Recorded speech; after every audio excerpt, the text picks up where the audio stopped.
It's springtime in Afghanistan and the gypsies are on the move towards greener pastures. The snow which has covered these mountains is melting. It's more than a year since the Taliban was overthrown, but Afghanistan remains a volatile and dangerous place.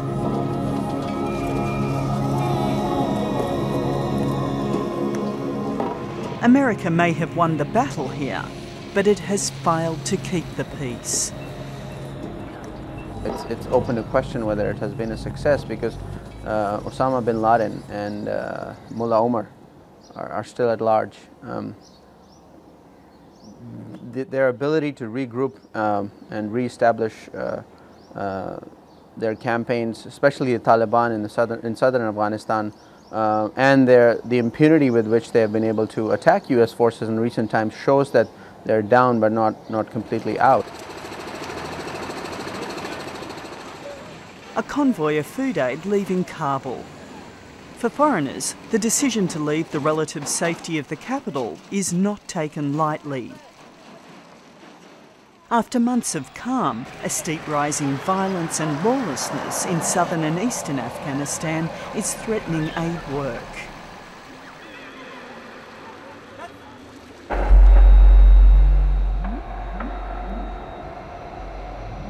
Last month, a Red Cross worker was murdered in the south near Kandahar.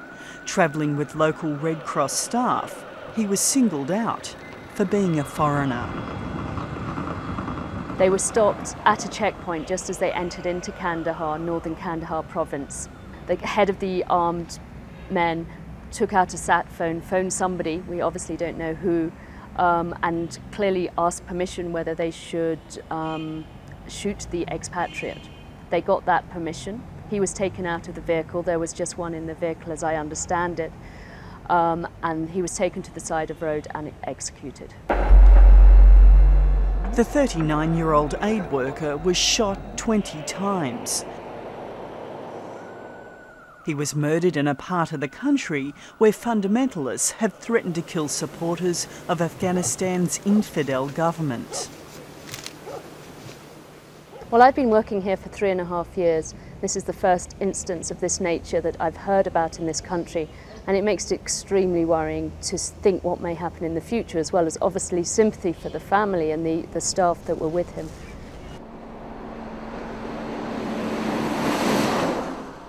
Some parts of the country where aid is most needed have been declared no-go areas. This convoy's journey to Host, southeast of Kabul, now takes 12 hours, not the 4 hours it did before. Following a spate of ambushes, the more direct route has been deemed unsafe. For aid workers, safety is now of utmost importance.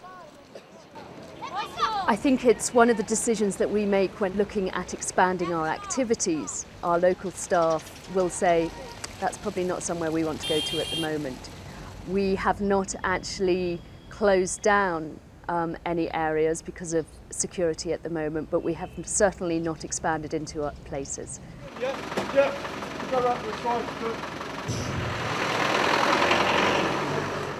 I'm Mike 30 Bravo, now leaving your location on task. Over. In Kabul, the only part of Afghanistan where there's a semblance of security, an international force of 5,500 UN soldiers keeps the peace. Since the start of the war in Iraq, the number of daily patrols has almost doubled, an attempt to assure the people of Afghanistan that they are not going to be abandoned. Out on a patrol just to show our presence in Kabul, like we used to do, just to show that we're still here.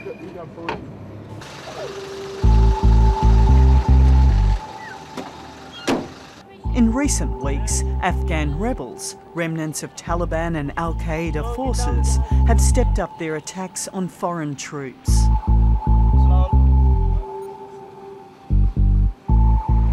Even the capital is under attack from those the Americans came to rout. Last month, the main military compound in Kabul suffered a direct hit. There are fears incidents like these will increase as war continues in Iraq. There are clearly Islamic or Al-Qaeda groups who would still wish to destabilise the process here, or indeed have a go at either the Americans or the British here. So yes, these people are around, they do pose a threat. There was an attack on a Dutch patrol a couple of weeks ago, so that's a real and credible threat which we must be aware of.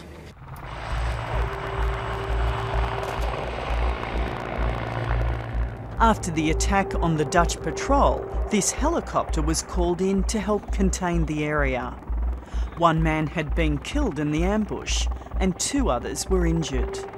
The fact that the attackers used a remote-controlled explosive device has the commander of the International Assistance Force worried. According to my assessment, that is a new quality, because this was really directed on this patrol with a guy sitting in the background and pushing the button. No chances are taken when it comes to President Karzai. He survived 2 assassination attempts, and now wherever he goes, US Special Forces and his own presidential guards are ready. On this day, the Karzai cabinet was marking National Education Day.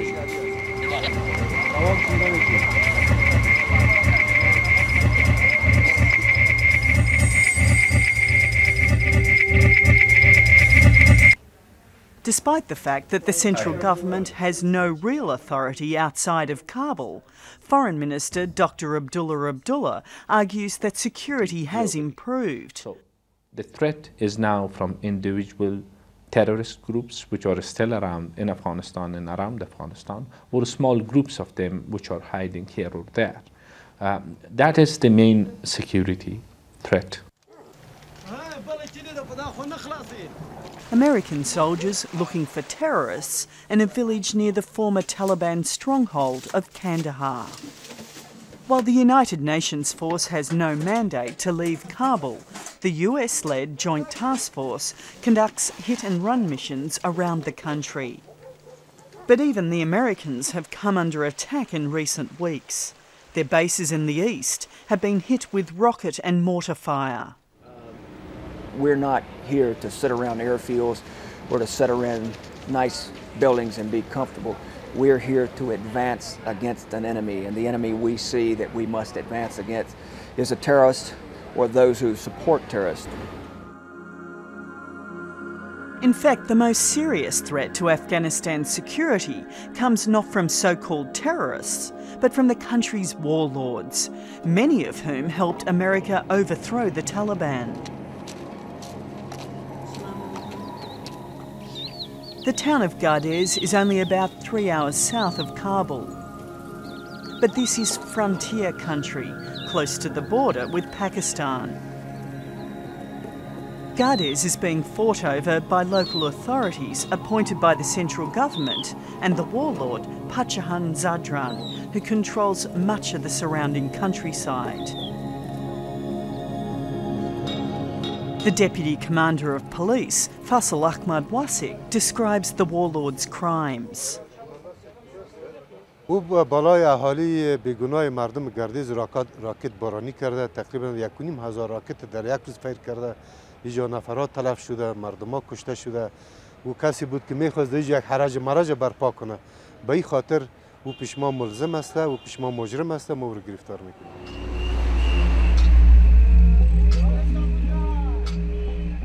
Pacha Khan's attack on Gardez was an act of revenge. The government had failed to keep a promise to appoint him governor, and he responded by shelling the town, killing 25 people, many of them children. He is now a wanted man. ما پاچا خان نظر به اعمال گذشته از او پیش ما، پیش دولت، پیش آقای کرزی و یک مجرم است. او را ما گرفتار میکنیم، به مقامات مرکزی تسلیم میکنیم. With the police, US Special Forces and Afghanistan's fledgling national army after him, Pacha Khan believes he's living on borrowed time. He is understandably wary of visitors, but agreed to meet with Dateline. He sent his brother to guide us to him.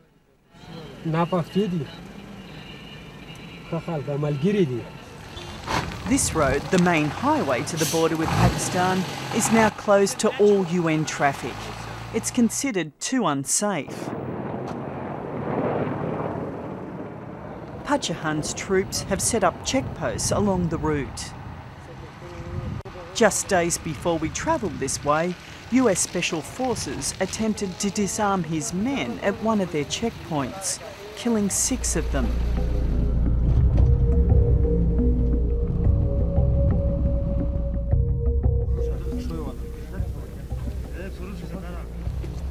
The irony of all of this is that Pacha Khan was once a valuable ally in America's war on terror. یوال سر کې چې امریکایان راغله پکتیا ته موږ میدانونه ورته جوړ کړه قوتونه ورکړه 600 نفره ما کمپاین ته ورکړه د 600 نفره ټوله منطقه په القاعده کې په یوه ځای په بل ځای باندې د دوی خدمت مو وکړ. Pacha Khan is angry about attempts by US Special Forces to disarm his men. او که دوی داسې مداخلې کوي د دوی ته په توان تمامیږي دا ګټه نه ورته کوي خامخا به په دوی څه غوږ ونیسه دښمن زیاتېږي زه د یو دښمنو د دوی د دښمنو زه دښمن یم ما امریکایانو ته وویل چې تاسو د دغه دپاره نه یې راغلي چې تاسو په داخلي موضوع کې مداخله وکئ تاسو د القاعده دپاره راغلي یئ تاسو مداخله مه کوئ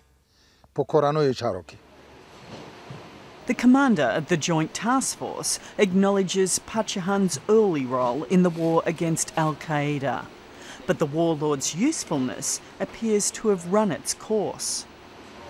I should point out that Pacha Khan Zadran has indeed helped at certain points in the fight against terrorists. He has helped the coalition. He has not helped the coalition much for about the last 8 months or so. In fact, he's been problematic in that I would describe him almost as a nuisance.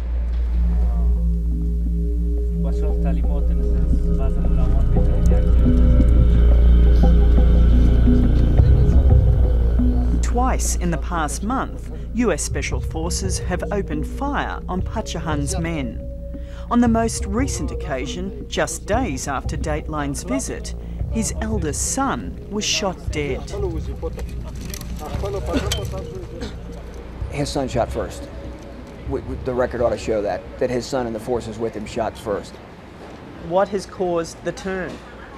I think that he has been disenfranchised by the central government. I believe he has been ostracized by a number of his fellow tribesmen. I think he is an unwelcome persona down in the Gardez host area. I think it's a combination of all of those things. It was President Karzai who offered Pacha Khan the governorship of this region, and it was he who retracted it. Pacha Khan's anger at Afghanistan's leader is palpable. په دریو میاشتو کې د پخپله وویل چې که چېرته ما په دریو میاشتو کې خدمت ونه کړه زه به استعفا کوم خدمت یې ټولو دنیا ته معلوم دی چې څه خدمت یې وکړه استعفا یې ولا ونه کړه څه فایده یې رسولې ده څه ګټه یې رسولې ده ملت ته خو هېڅ ګټه هم نه درسولې. It was on this morning that America declared war in Iraq.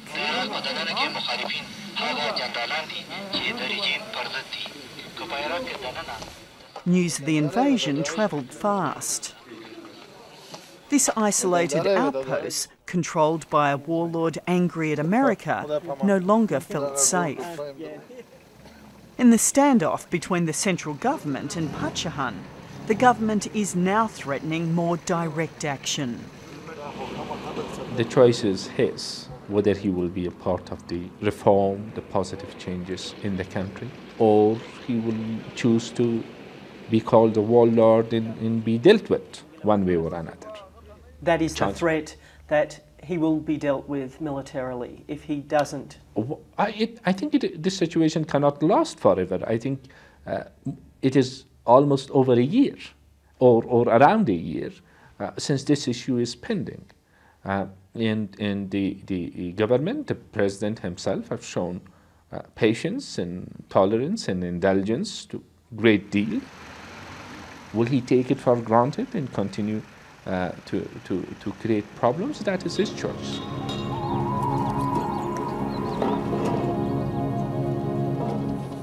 The people of Gardez are worried about more than just the warlord next door. In the past month, rockets have been fired numerous times at the US Special Forces military base established on the outskirts of the town. This time, Pacha Khan has not been implicated.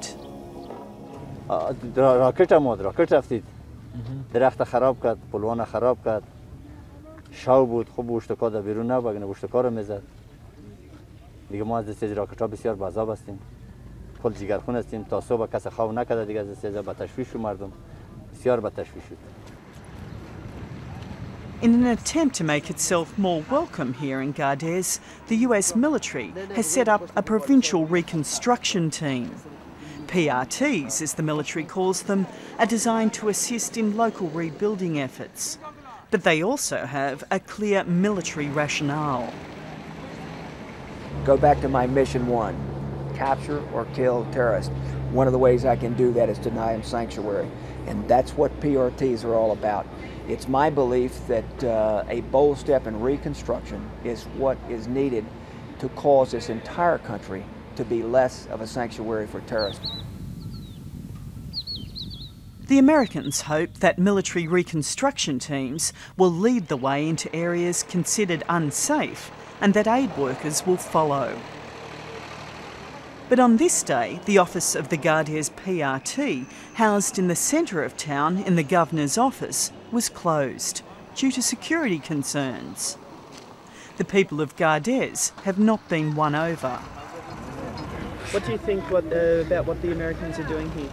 اینجا باید امریکا برای ما خدمت کنه، سرک جور کنه، مکتب جور کنه و ما از راه گرفتن شور چپاور چپ شویم، در کار داخل شویم و سرک آزادی بریم موترها. حالا خودت می‌بینی دیشو چند راکت ما خودم از کجا ما مردم کل ما عاجز هستیم، مسکین هستیم، برای از انتظار میکشیم باش ما در امنیت باشیم. فعلا امنیت هیچ نیست. So the Americans have rebuilt some schools. Is that a good thing or not? دو مکتب جور کرده خلاص که خودت می‌بینی شهر. ترمیم نه جور کرده. جور کرده خودت می‌بینی راه سرک پل ما خودم دیروار هستم برای کل معلوم است ما حالا پیاده‌گری می‌کنم. از ترس می‌کنم. در راه میرم ما را آزار میده مردم. میگیره موتر ما رو میگردونه. فهمیدیم ما امنیت از امنیت خویی نمی‌دیم. The military's involvement in reconstruction has angered many aid workers who say it's placing their lives at risk. Our couple of concerns are that A, this will not improve security. They have to focus on security, like working with the army and the police. And also by getting involved in reconstruction, they are blurring the differentiation between NGOs and the military. The coalition, the PRTs, are still involved in tracking of Al-Qaeda. They are not a neutral force in Afghanistan. So when you hear what happened with the man from the ICRC, when you hear about that incident, do you believe that that might be an example of where it's gone wrong? I am concerned that this type of involvement of the coalition in humanitarian work or reconstruction work is compromising our security in Afghanistan. To the point that more lives could be lost? To the point that more lives could be lost.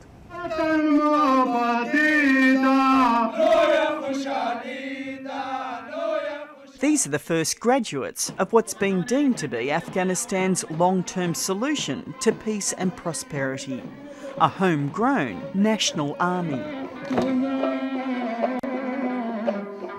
So far, only the first few thousand have passed basic training.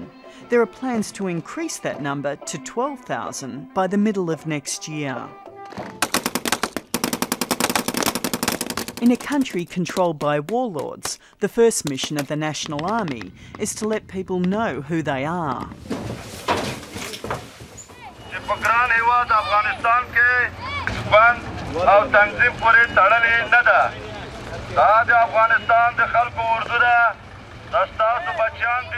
But for as long as every warlord commands a sizable militia, a few thousand soldiers will just be window dressing. Go for another mobile, mate.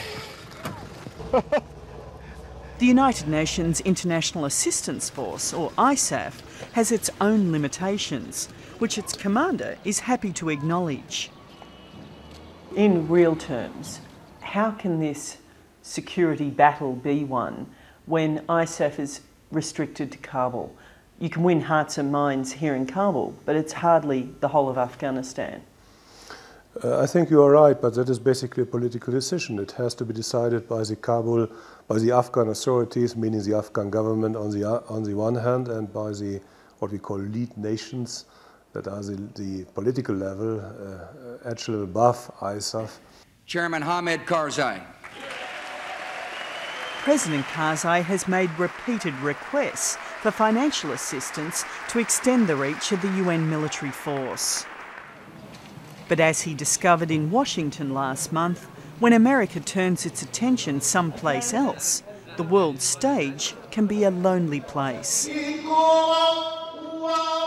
Unable to pay for his nation's civil servants, let alone his new national army, the president's pleas fell on deaf ears.